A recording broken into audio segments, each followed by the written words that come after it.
Seguimos falando sobre o cenário eleitoral. A pesquisa mais recente traz o ex-presidente Lula à frente, com 47% das intenções de voto no primeiro turno, seguido de Bolsonaro com 31%.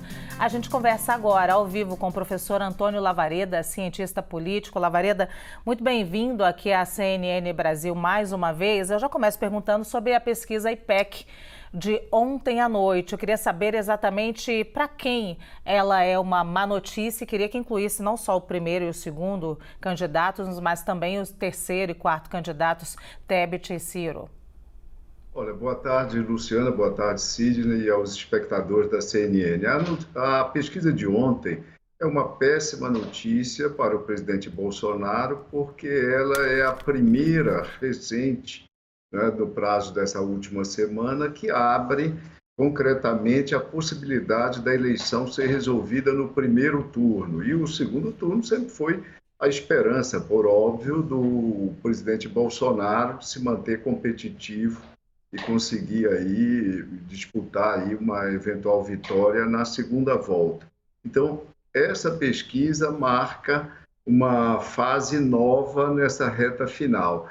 E é a seguinte indagação: as pesquisas dessa semana, as próximas pesquisas, confirmarão essa distância de Lula sobre os demais, porque além de Bolsonaro, todos os outros candidatos, obviamente o agregado deles concorre para a existência ou não do segundo turno. As próximas pesquisas vão confirmar isso, é a grande indagação. Do ponto de vista do terceiro e da quarta colocação, Luciano, o que nós temos hoje é uma disputa, de fato. Eu via os comentários de vocês pouco antes, é uma disputa, de fato, pelo terceiro lugar.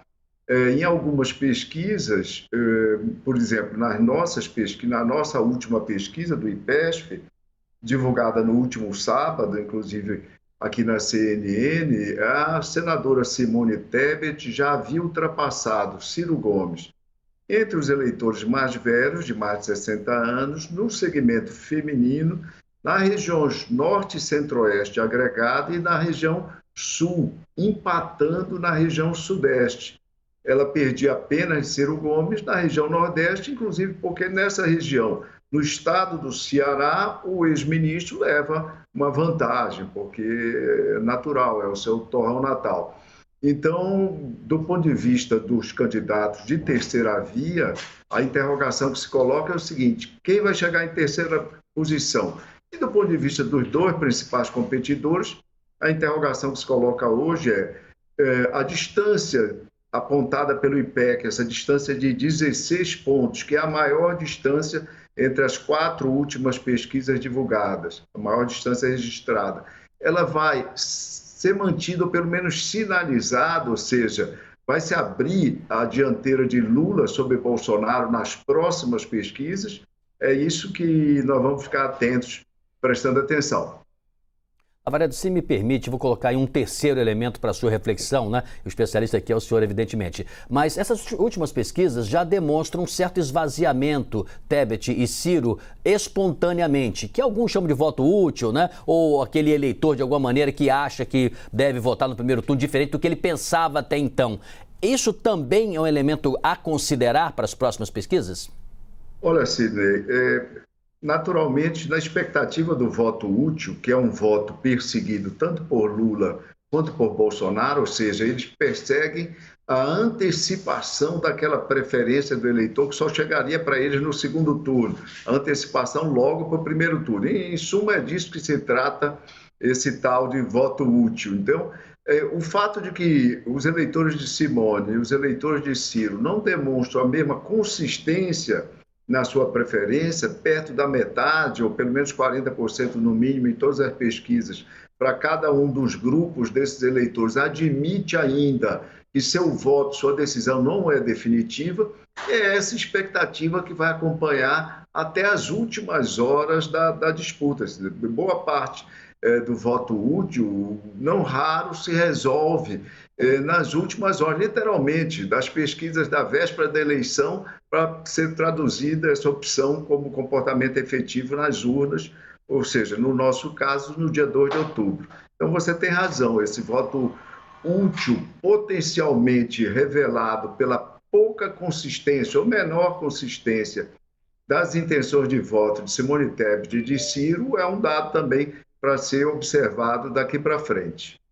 Lavareda, eu queria falar sobre estratégias. Ultimamente, a gente tem dito muito aqui que o presidente Jair Bolsonaro, na impossibilidade de baixar a rejeição dele, tem tentado muito aumentar a rejeição do ex-presidente Lula, especialmente com um discurso incisivo sobre corrupção.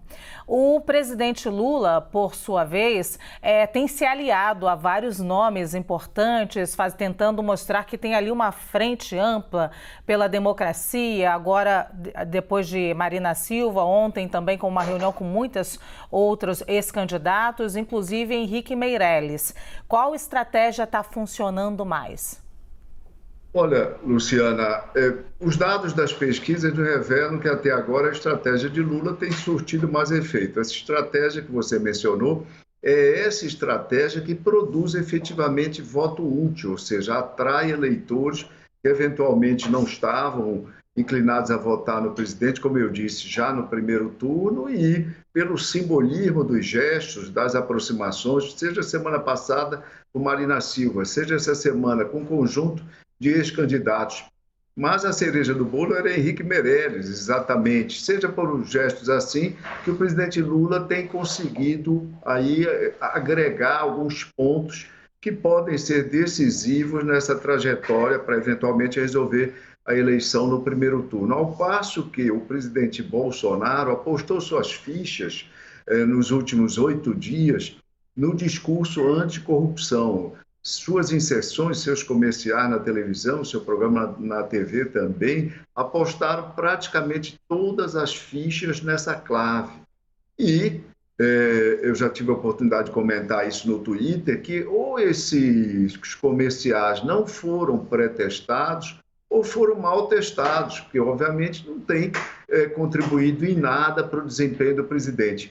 Eu via vocês há pouco comentando sobre o crescimento dele, das suas intenções de voto, nesse segmento de mais de 5 salários mínimos. Mas nós temos que ser mais cautelosos com relação a isso, porque nesse segmento, que corresponde a cerca de 13% do eleitorado nas amostras do Instituto IPEC, nós estamos falando de cerca de 326 entrevistas em torno disso, e a margem de erro aí, nesse segmento específico, vai para 5,8%.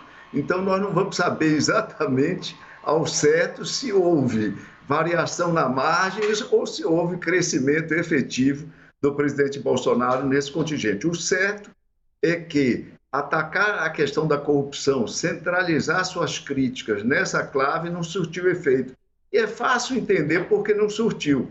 Eu já disse, provavelmente o material não foi pré-testado, mas se tivesse sido testado, provavelmente revelaria o seguinte: olha, a questão da corrupção é uma página mais ou menos virada em relação ao ex-presidente Lula. A sociedade já tem uma posição a respeito disso, aos que aprovam, aos que desaprovam, acham que ele foi inocentado ou seus processos anulados corretamente ou incorretamente. Isso é jogo jogado para a maioria das pessoas. E outra coisa, combate à corrupção, ao contrário de 2018, na agenda, no conjunto de temas dessa campanha, vem numa distante 5ª posição, nunca chegando a 10% com menção na ordem de prioridade dos eleitores para a atuação do próximo presidente. Então, se o presidente Bolsonaro tinha essa ficha, né, esse recurso como seu recurso negativo mais importante, provavelmente isso já mostrou que não vai produzir resultados. Bons alertas. Vamos agradecer a Antônio Lavareda, cientista político, diretor do IPESP, também pelos esclarecimentos. Muito obrigado, Lavareda. Um bom trabalho, viu? Obrigado. Abraço a vocês. Obrigada.